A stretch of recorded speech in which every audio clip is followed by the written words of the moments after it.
Detail फैसले में जी बड़ी चीज़ों को एड्रेस किया कोर्ट ने। उन्होंने कहा है कि जो यानी ऑब्वियसली हम तो ये सवाल उठाते आ रहे थे और हुकूमत खास तौर पर उठा रही थी, उसको भी एड्रेस किया है कि पीटीआई किस तरह केस में फ्रीक थी, नहीं वो किस तरह बन गई। तो उन्होंने इसको एड्रेस करते हुए कहा है कि ये बात सही है कि केस में फ्रीक जब दरख्वास्त ही मौजूद ना हो, लेकिन यहाँ पर वो कह रहे हैं कि पीटीआई की केस में फ्रीक बनने की दरख्वास्त हमारे सामने मौजूद थी और अमूमी तौर पर फ्रीक बनने की दरख्वास्त पर पहले फैसला किया जाता है, लेकिन अदालत इस तरीक़ाकार में उस वक्त नहीं पड़ती जब अवाम के वोटर का तहफ़्फ़ुज़ और आर्टिकल 17 की शिक 2 और आर्टिकल 19 का मामला हो। ऐसे वक्त में इससे कोई फ़र्क नहीं पड़ता कि हमारे सामने सुन्नी था कौंसिल या पीटीआई या कोई और सियासी जमात थी। ये बड़ा अहम पॉइंट लिखा है तफसीली जजमेंट के अंदर। और एक और बड़ा इंपॉर्टेंट पॉइंट है कि supreme court PTI intra party case में पार्टी के आइनी हकूक़ वाज़ा करती तो कन्फ्यूजन पैदा ना होती। और इलेक्शन कमीशन के ऊपर तो खैर ठीक ठाक बात की है, लेकिन दो जजेस जो हैं जिन्होंने इख्तलाफी नोट लिखा था इस फैसले में, उसके मतलब भी बड़ी सख्त लैंग्वेज इस्तेमाल की है इस डिटेल जजमेंट ने कि साथी जजेस के 3 अगस्त के इख्तलाफी नोट सुप्रीम कोर्ट के जजेस के हवाले से मुनासिब नहीं। 8 जजेस ने 2 जजेस को कहा है। इन जजेस ने कहा कि हमारा फैसला इनके मुताबिक नहीं। जस्टिस अमीनुद्दीन, जस्टिस नईम अख्तर अफगान का अमल सुप्रीम कोर्ट के जजेस के मनसिब के मुनाफी है। बेंच मेंबरान वो कानूनी तौर पर हकायक और कानून से इख्तलाफ कर सकते हैं, साथ ही जजेस मुख्तलिफ राय भी दे सकते हैं, दूसरे की राय पर कमेंट्स भी दे सकते हैं, मगर जिस तरीके से जजेस ने इख्तलाफ किया वो सुप्रीम कोर्ट के जजेस के तहम्मुल और शाइस्तगी से के मेयार से कम है।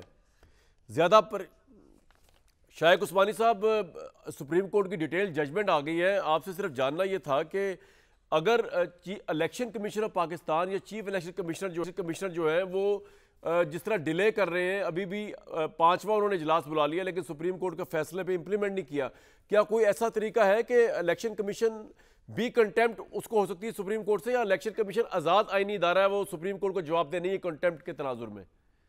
देखिए, अगर सुप्रीम कोर्ट की जजमेंट को उन्होंने इम्प्लीमेंट नहीं किया और अगर सुप्रीम कोर्ट ने कल या परसों तक ये जो आज डिटेल जजमेंट आई है इसको इंटरिम ऑर्डर से सस्पेंड नहीं किया, तो उस सूरत में कंटेम्प्ट ऑफ कोर्ट की नोटिस इश्यू होगी, उनको होगी और शायद और लोग भी जो रिस्पॉन्सिबल हैं गवर्नमेंट में अगर कोई है रिस्पॉन्सिबल उनको भी हो सकती है।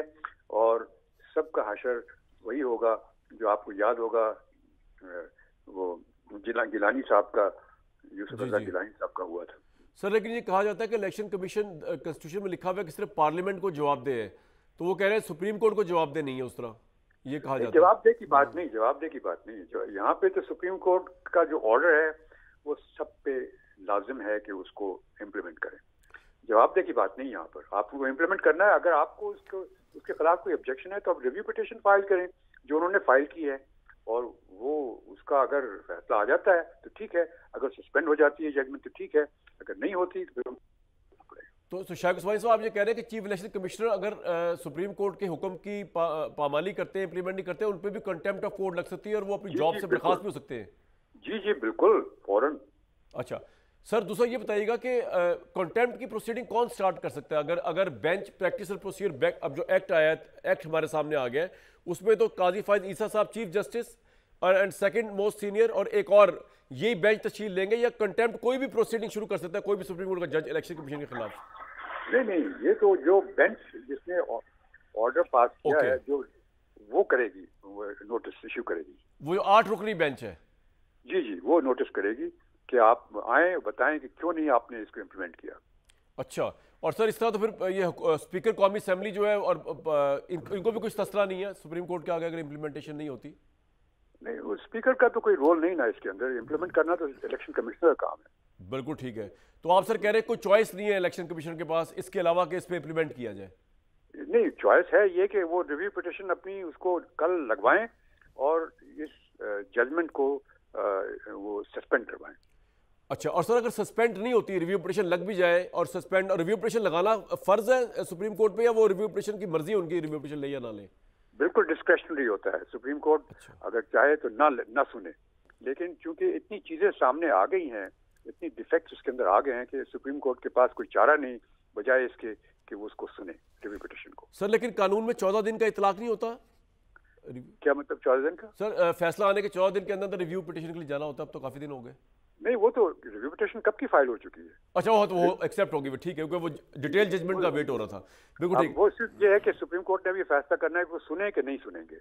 बिल्कुल सही। और सुप्रीम कोर्ट के सर उन 8 जजेस ने फैसला करना है या पूरे बेंच ने करना है फैसला जो उसके अंदर था? नहीं, ये तो पूरी जो बेंच जिसने के फैसला किया था, शुरू में जिसने हियरिंग की थी, वो सारी की सारी बेंच होगी, वो सारी बेंच। और सर सुप्रीम कोर्ट इस रिव्यू पिटीशन के फैसले से पहले भी कंटेम्प्ट जारी कर सकती है इलेक्शन कमीशन पे? नहीं, जब अगर एक्सेप्ट होगी रिव्यू तो फिर नहीं। हाँ, अगर रिव्यू पिटीशन एक्सेप्ट होगी, हियरिंग के लिए एक्सेप्ट होगी तो नहीं होगी कंटेम्प्ट। एक लास्ट मुझे इमरान साहब एक सवाल मैं छोटा सा पूछना जी, आमिर इलियास राणा साहब एक सवाल पूछना चाह रहे हैं सर, अगर आप इजाजत हो। जी फरमाइए। जी पूछे। जस्टिस शाइक साहब से मैं ये जो आर्टिकल 220 है जिसमें इलेक्शन कमीशन के इख्तियारात हैं और एक तरफ सुप्रीम कोर्ट का आर्टिकल 190 है, तो क्या होगा इसके अंदर? उससे कोई फर्क नहीं पड़ता। यहाँ पे सुप्रीम कोर्ट की जजमेंट जो है 189 के तहत, आर्टिकल 189 के तहत बाइंडिंग है हर एक के ऊपर, और वो करना लाजमी है। अगर वो स्टे हो जाती है, अगर उसको सस्पेंड हो जाती है तो ठीक है, अगर नहीं सस्पेंड होती तो उनको एक्सेप्ट करना पड़ेगा। शाइक साहब, एक बात और थी कि जिस तरह के इन्होंने एक ऑर्डिनेंस लेके आई हुकूमत, और इन्होंने कहा कि इसे प्रैक्टिस प्रोसीजर के ऊपर बात कर लेते कि ऑर्डिनेंस लेके आए, ये हो सकता है कि सुप्रीम कोर्ट का एक डिसीजन हो और आप एक ऑर्डिनेंस ले आए या आप एक एक्ट ले आए जो उस फैसले को न्यूलिफाई कर दे, ये भी हो सकता है? नहीं, ये नहीं हो सकता, क्योंकि वो उसके लिए तो आपको फिर आइन को चेंज करना पड़ेगा। आइन के लिए आपको 2/3 मेजॉरिटी चाहिए, 2/3 मेजॉरिटी तो है नहीं इनके पास। बिल्कुल सही है, बिल्कुल सही सर। तो बहुत शुक्रिया। जैसे रिटायर्ड शाइक उस्मानी साहब हमारी रहनुमाई कर रहे थे सारे मामले के ऊपर, और उन्होंने कहा है कि चीफ इलेक्शन कमिश्नर के ऊपर बिल्कुल कंटेम्प्ट लग सकती है अगर चीफ इलेक्शन कमिश्नर जो है वो इंप्लीमेंट नहीं करते। वो आइन से बालातर नहीं है, वो दस्तूर से बालातर नहीं है, वो अदालत से बालातर नहीं है। वो पार्लियामेंट को जवाब दे तो है चीफ इलेक्शन कमिश्नर, लेकिन वो अदालत के आगे उसी तरह सरेंडर्ड है जिस तरह मैं। तो मुझे तो बड़ी खुशी हुई इस बात की, क्योंकि बात ये थी कि मुझे इख्तलाफ ये था एक बड़े पॉपुलर लीडर के साथ कि वो जो चाहे कर रहे थे, उनके ऊपर इतलाक नहीं हो रहा। तो मैंने कहा यार मेरे पे भी इतलाक नहीं होना चाहिए, मैं भी जो चाहे करूं, मुझे भी गिरफ्तार ना करें। The same goes for election commission of Pakistan कि अगर वो कंटेम्प्ट करते हैं तो वो उससे मुआवरा नहीं है, जिस तरह मैं अहमद अवैध साहब या आबिर इलियास राणा साहब या मौजूद राजा साहब नहीं है, तो चीफ इलेक्शन कमिश्नर भी नहीं है।